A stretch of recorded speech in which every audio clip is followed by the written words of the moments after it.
Hace tiempo grabé un video en el que les expliqué que Abraham, cuando manda a su administrador hacia su tierra, su país de origen, le pide un juramento. Va a ir a conseguirle una mujer, una esposa para su hijo Isaac. Entre su familia, así lo dice, entre mi familia vas a buscar una esposa para mi hijo. Pero lo hace jurar de una manera para nosotros rara, grosera, absurda totalmente, porque le pide que meta su mano en la entrepierna y le jure por lo más sagrado que va a obedecerlo. Y el sirviente mete la mano entre sus muslos y toca los genitales, toma los genitales. Ese es el juramento. Afortunadamente, Mauro Biglino recién ayer subió un video en el que trata este mismo tema. Yo ya los había invitado a que acudieran a la página de Mauro Biglino, un señor, ese sí es un doctor en esa materia, en todo lo que sea historia bíblica, el lenguaje hebreo. Tiene cientos de miles de seguidores. Y vaya que de estos temas, millones y millones de vistas, sus videos en varios canales.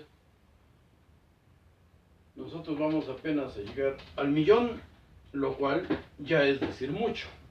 Y por eso les mando un afectuoso saludo, especialmente porque estos temas son muy difíciles y el que vamos a tratar el día de hoy, más que todos los anteriores, de verdad, más que todos los anteriores. Vamos a hablar del doble lenguaje que les he dicho que existe, no solo en la Biblia, en todo el devenir humano. Se utiliza un doble lenguaje. No le hablamos igual a nuestros hijos, a nuestros bebés, que cuando ya son adultos. Y he visto padres que tristemente le hablan a sus hijos y ya ni los respetan, no los quieren, menos los van a admirar. Es triste y es muy común. Un tanto quizá por la ingratitud del hijo, pero mucho puede ser culpa del mismo padre. Ese doble lenguaje, se los dije, lo vemos en los mismos libros de Joseph Ratzinger. Tengo estos, en los que nos habla de la infancia de Jesús. Este grandioso libro, difícil de comprender, un debate que sostuvo Joseph Ratzinger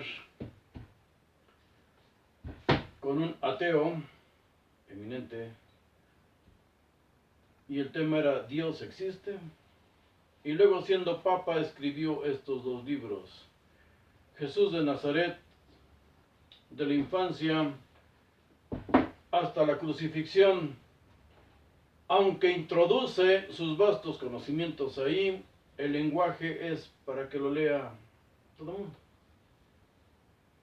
Y luego tenemos introducción al cristianismo, que es el que yo he tomado para estarlo compartiendo con ustedes, ya que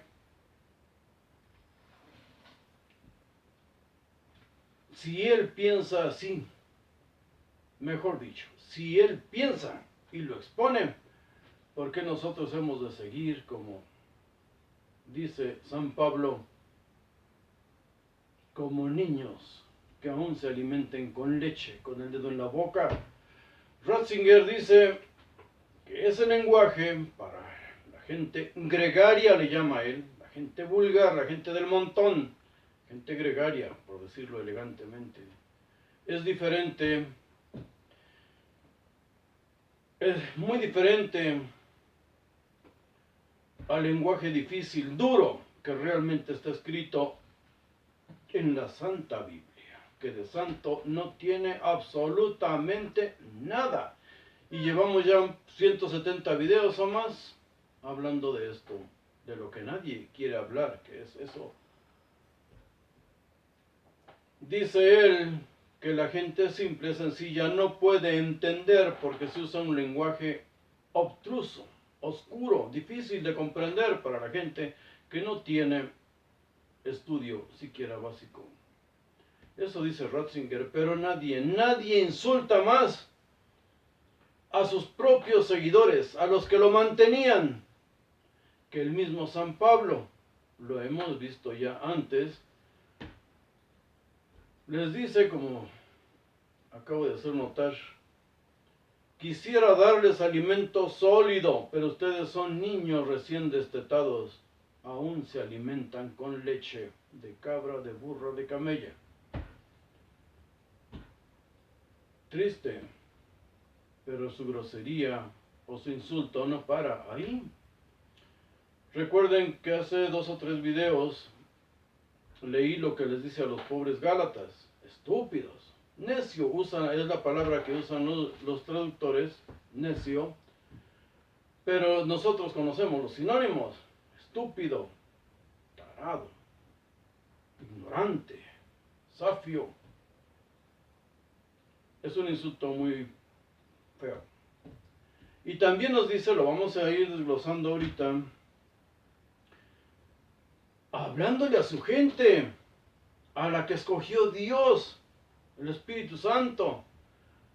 Dice, lo más vil y despreciable eligió Dios. Lo más vil y despreciable. ¿Y para qué? ¿Cuál es el propósito de su Dios? Para humillar a los sabios. Ahorita lo vamos a ver. Les pide a los suyos que no se basen en las genealogías que ya otros que empezaban a escribir también, igual que él, acerca de Jesús, su crucificado. Que no hicieran caso de las genealogías, por supuesto, se contradicen. Solo hay 2 en la Biblia, en los evangelios, y se contradicen, y terriblemente. Podemos verificarlas, verifíquenlas. También dice, respecto a las tradiciones de los judíos, de su pueblo, que no hagan caso de chismes de viejas. Así lo dice, no hagan caso de chismes de viejas.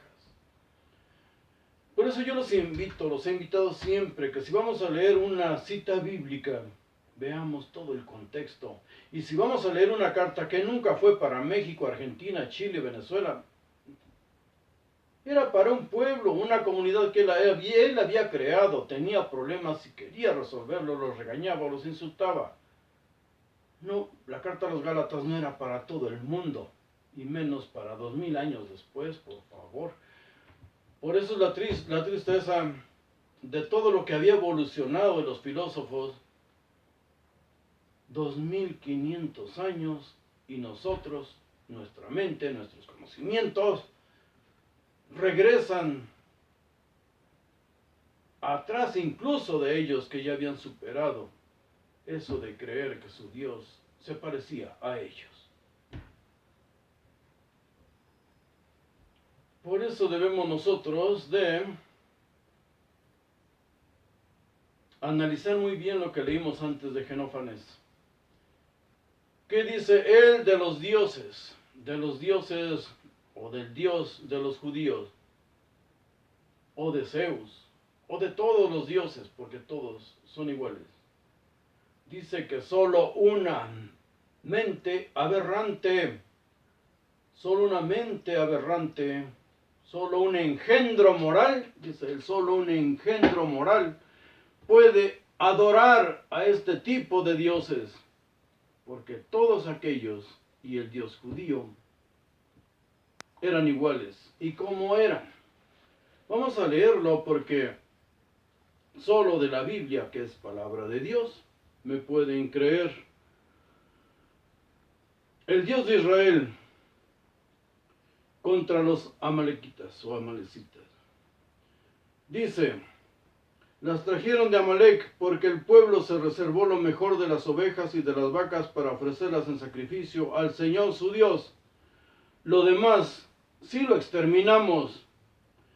Pero entonces le dice Samuel a Saúl, déjame revelarte lo que esta noche me dijo el Señor. Mentira.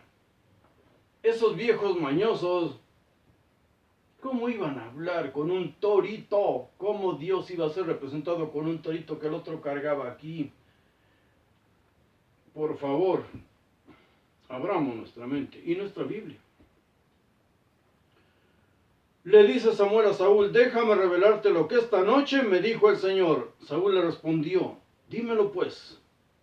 Samuel le dijo, no obstante ser pequeño a tus propios ojos, tú has llegado a ser jefe supremo de las tribus de Israel. El Señor te ha ungido como rey suyo. Sí,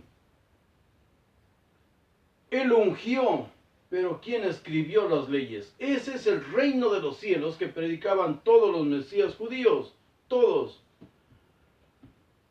Le ordena matar a hombres, mujeres y niños. Hombres, mujeres y niños. Dice, anda, ataca a Amalek, aniquila todo lo suyo, no le tengas lástima, mata a hombres y mujeres, niños, a los niños mismos de pecho, vacas, ovejas, camellos y bestias. Esa es una probadita nada más del engendro ese que le llaman Dios, de 5,000 millones de personas que lo adoran con diferentes nombres. Mata a todos, los niños siempre fueron su principal objetivo. Otro, dice, por haberme despreciado, por haber tomado a la mujer de Urías elitita. Ahí está regañando el profeta a David. Por mujeriego, pervertido, vigilaba a una mujer casada. Su marido estaba en la guerra luchando por él y este bribón se come a la mujer. Dice, por haber tomado a la mujer de Urías elitita para que fuera tu mujer, esto dice el Señor, yo haré que del seno de tu misma casa surja el mal contra ti. Supuestamente lo dice Dios. Son esos viejos mañosos que los hacen tontos. Ante tus ojos mismos te quitaré tus mujeres, se las daré a un prójimo tuyo, el cual se acostará con ellas a la vista del sol, o sea, pleno día, surco. Lo que tú hiciste fue en secreto, pero esto se hará ante todo Israel y en pleno día. Ha pecado y la embaraza. Y luego ya les platiqué qué ocurre. Manda a traer al pobre soldado, lo manda, ve y lávate los pies, que es un eufemismo. Ve y lávate los pies. Que tenga relaciones con su mujer para que el hijo, la mujer ya está embarazada, el hijo se lo cargue al marido. El marido no acepta. Y lo manda a la guerra llevando un recado, no sabe leer, para que el general lo lea y lo ponga al frente para que lo maten. Ante su crimen, el profeta presuntamente lo regaña y él se asusta. David tiene miedo. Natán, el profeta, dice a David, el Señor mandó una grave enfermedad. El niño que la mujer de Urías le había dado a David había muerto. Dios lo mató. Cuando este hombre, angustiado David, aterrorizado, ve que llegan sus sirvientes y les pregunta, ¿ya murió el niño? Porque estaba enfermo, Dios lo había enfermado, y le contestan, sí, ya murió. ¿Qué hace David? ¿Sufre? Por supuesto que no. Se baña, come, se emborracha, y le preguntan, cuando el niño aún vivía, ¿por qué ayunabas y sufrías? Y el cínico responde, yo ayunaba y lloraba porque pensaba, ¿quién sabe si Dios se compadecerá de mí haciendo que viva el niño? Haciendo que supuestamente él sentía compasión, pero como el niño ya murió, y lo dice así, pero una vez muerto, ¿qué ventaja me resulta de ayunar? ¿Podría yo volverlo a la vida? Por supuesto que no. A vivir, a seguir viviendo. Un cínico, un descarado, el miedo que él tenía era que su Dios lo castigara a él, lo matara a él, porque ese Dios no castigó nunca con el infierno, los mataba, y punto. Otro rastro de este Dios que solo puede ser admirado por un engendro mental, dice Jenofanes, no yo. Dice, en tiempos de David hubo un hambre que duró 3 años continuos. Lo que he dicho siempre, los desastres naturales hacen que la gente se angustie y se acuerde de su Dios, cualquiera que sea la idea que tengan de él. Y buscan culpables siempre. Y David encontró una forma de quedar bien con su Dios.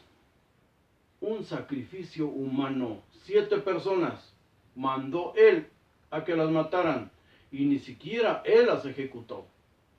Las mandó a otro para que se las ofrecieran, las empalaran delante de Jehová. Dice, en tiempo de David hubo un hambre que duró 3 años continuos. Consultó David al Señor, quien le respondió, el hambre se debe a Saúl. Al rey anterior, por favor. El hambre se debe a Saúl, hay sangre en su familia, pues mató a los gabaonitas. Saúl mataba por órdenes de Jehová. Y ahora resulta que ya no se acordaba, ya anciano ese Dios, se le olvidaba todo. Luego el rey mandó llamar a estos 7 hombres de la sangre de Saúl para entregárselos a los gabaonitas, los cuales, se aclara, no eran israelitas, no tenían nada que ver con ellos. ¿Por qué ofrecerle un sacrificio y a ese Dios? ¿Qué debo hacer por ustedes? ¿Cómo podré aplacarlos para que bendigan la herencia del Señor? Los gabaonitas les replicaron, nosotros no tenemos ningún pleito con Saúl ni con su familia por cuestiones de plata u oro. Tampoco queremos la muerte de ningún israelita. Entonces David les prometió, yo haré lo que me digas. Ellos que pidieron que se nos entreguen 7 hombres de su descendencia para empalarlos en la presencia del Señor en Gabá, la de Saúl, la tierra de Saúl. Presumiblemente ellos pidieron a un rey 7 hombres para ofrecerlos en sacrificio. Y aquí decía que no mataba a ningún israelita. Y este les entregó a 7 hijos del rey Saúl, o el ex rey Saúl. Que se nos entreguen 7 hombres de su descendencia para empalarlos en la presencia del Señor en Gabá, la de Saúl. Este fue un pretexto para calmar a la gente que tenía miedo por la hambruna y creían que ofreciendo un sacrificio humano a Jehová se iba a acabar el hambre. Dice ahí que respetó a los hijos de Jonatán, que había sido amante de David. Dice, pero mandó prender el rey a 2 hijos de Rispa, la hija de Aya, que le había dado a Saúl, llamados Anoní y Mefibal, y a 5 hijos de Merab. Merab, hija de Saúl, había sido mujer de David. Saúl se la había dado primero por esposa a David, luego se la quitó, se la dio a otro, a ese otro esta mujer le procreó 5 hijos, y ahora que era rey, ahora que gobernaba, tomó a los hijos de esta mujer, que había sido suya, y los ofreció en sacrificio. Aquí dice Merab, en otras Biblias, sobre todo la que usa la mayoría de la gente, la Reina Valera, dice, viene otro nombre, hija de Saúl, a quien había tenido de Adriel, hijo del Mehualita Barzilai. Luego se los entregó a los gabaonitas, quienes los empalaron en la presencia del Señor, en la presencia de Yahvé. De esa manera murieron juntos los 7. Al principiar la cosecha, cuando se comenzaba a cosechar la cebada, es un Dios del solar, es un Dios de las cosechas, es un Dios tribal. Mical era el nombre que viene de Merab. Mical viene en la Biblia Reina Valera. Otra pepita de oro para hablar de este Dios y ubicarnos de quién se trata. La espada y el pueblo de Dios, despierta espada contra mi pastor, contra el hombre que está junto a mí, dice el Señor de los ejércitos. Y luego viene una frasecita ahí que nos repiten mucho, pero mucho, en cualquier templo, en cualquier lugar. Heriré al pastor y el rebaño huirá. Sí, pero ¿en qué contexto viene? El de este demonio, daimon, es un ente mental, es un engendro mental, no existen. Hebel en hebreo significa nada, no son nada, una enfermedad mental. Pégale al pastor, hiérelo para que el rebaño se disperse. ¿Qué dice este engendro? Contra los pequeños volveré la mano. En la tierra entera, dice el Señor, 2/3 serán borrados y perecerán, y 1/3 será dejado con vida. 1/3 será dejado con vida. Y en el fuego meteré este último tercio para crisolarlo como la plata. Pues ¿para qué los deja vivir? Se los va a torturar, para probarlos como se prueba el oro, dice. Invocarán mi nombre, claro. Si te están atormentando bajo tormento, bajo terror, es como nos meten en la religión. Por eso, y lo vamos a ver más adelante, los filósofos lo primero que decían, ellos pregonaban, pedían, piérdele el miedo a los dioses, porque no existen, son inventos y luego les tienes miedo. Dice, ellos invocarán mi nombre y yo les responderé, yo diré, ellos son mi pueblo, y ellos dirán, el Señor es mi Dios.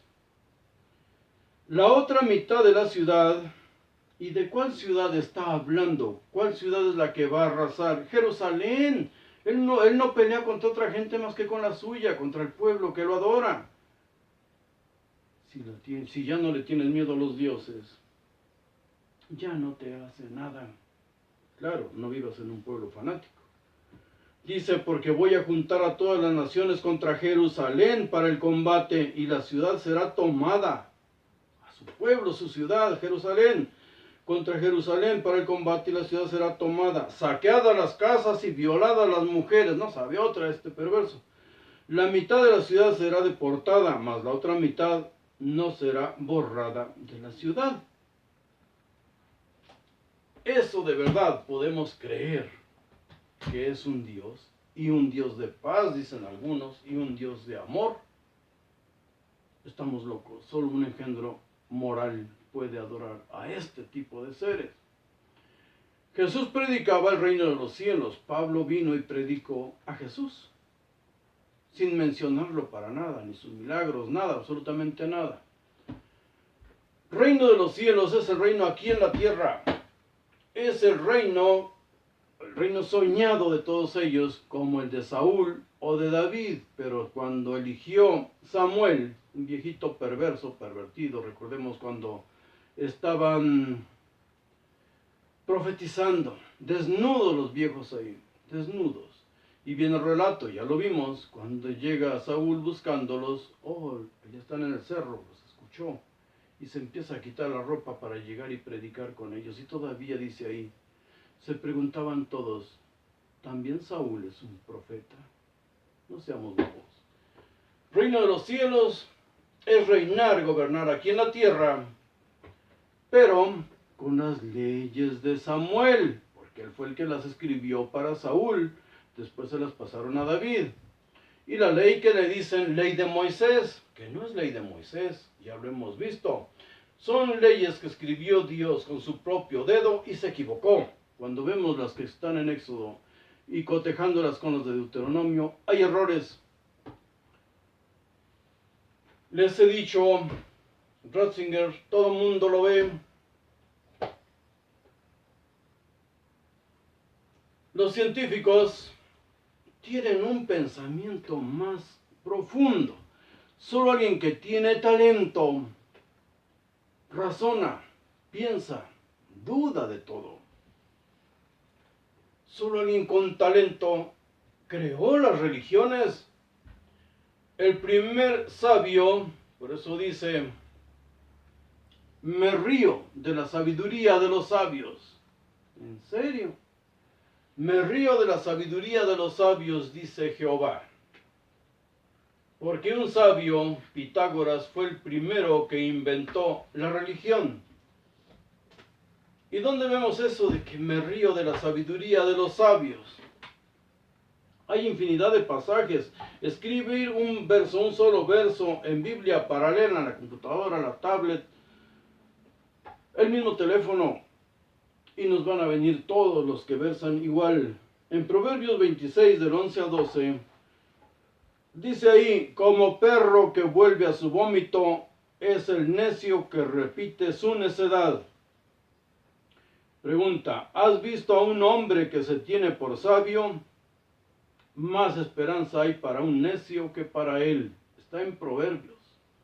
Sabios, como dice Joseph Ratzinger, son aquellos teólogos payasos que creen saberlo todo.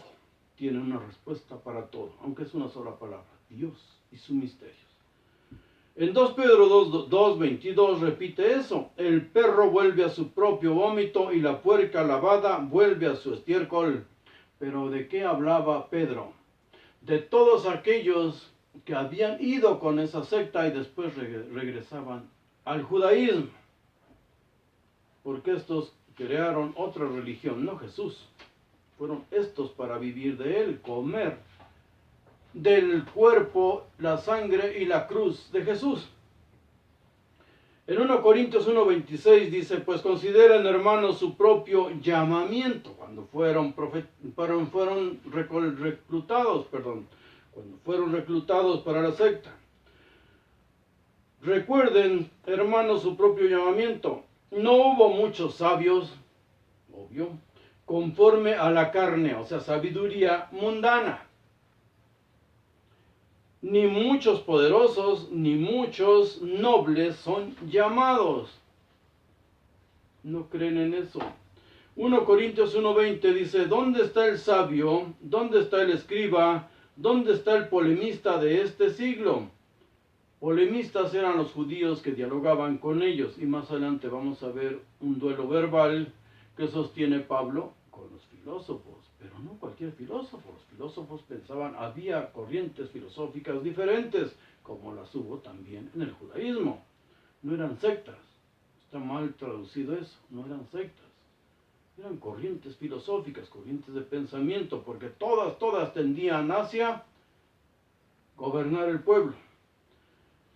Dice, ¿no ha hecho Dios que la sabiduría de este mundo sea necedad? En 1 Corintios 3, del 18 al 20, recomienda incluso que para llevársela bien se hagan tontos. En Mateo 11, 25 y 26 dice, te alabo, Padre, Señor del cielo y de la tierra, porque ocultaste estas cosas a los sabios y a inteligentes y las revelaste a los niños. Claro.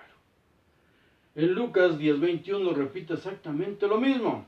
Santiago, que polemiza con todos ellos, Santiago 3, del 13 al 17, dice algo que sí tiene mucho de sabio. Dice, ¿quién es sabio y entendido entre ustedes? Que lo muestre por su buena conducta y sus obras. Mi hermano Pedro decía, permítame la expresión, los ricos y los pendejos se distinguen desde lejos. En 1 Corintios 1:25 dice, lo necio de Dios, ¿Dios tiene algún lado tonto? Lo necio de Dios es más sabio que los hombres, lo débil de Dios es más fuerte que los hombres. Son palabrerías, analicemos. En 1 Corintios 1:27 dice, Dios escogió lo necio del mundo para avergonzar a los sabios, y escogió lo débil del mundo para avergonzar a los fuertes. O sea, Dios preocupado, igual que alguien chismoso, ¿en qué tienen los demás para él burlarse de ellos? Según él, porque se acabaron con su pueblo por seguirlo. Toda esa nación se terminó. Si alguien cree que el Israel de hoy se parece en algo a esas tribus del desierto, por favor. Incluso hay una contradicción plasmada, latente ahí. En 1 Corintios 2:8. Dice, la sabiduría que ninguno de los gobernantes de este siglo ha entendido, porque si la hubieran entendido, no habrían crucificado al Señor de gloria. Pero él mismo ha dicho que Jesús vino y se ofreció en sacrificio.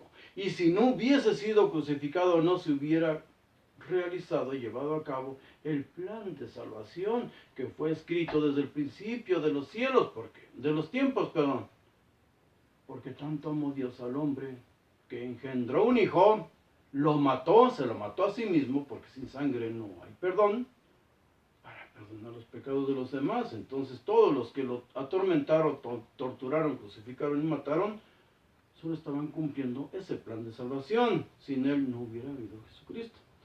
En Romanos 1, 22 y 23, dice: profesando ser sabios, se volvieron necios y cambiaron la gloria del Dios incorruptible por una imagen en forma de hombre corruptible, de aves, y alguien dirá, ¿y el Espíritu Santo?